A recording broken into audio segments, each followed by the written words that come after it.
చేపల షాప్లో ఉన్నానండి. చేపలు కొనుక్కోవడానికి వచ్చాను. అదే పనిగా చేపల షాప్కి రాలేదు. ఈ చేప పేరు పాంప్లెట్ అంటారట. ఇది ఎవలప్పా? 190,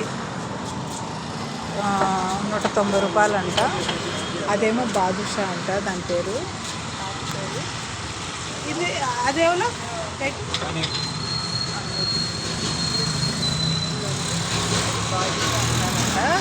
అది 180 అంట. ఇది కట్లా రవ్వ అంటారు చూడండి ఆ చేపలు. ఇవి కూడా 180 ఇస్తున్నారు.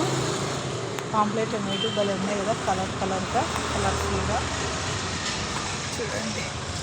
ఇది బాదుషా అంట చేప పేరు. ఇది కొంచెం ఎడుకురియా, ఇది ఇది ఇది ఒకటే కొంచెం.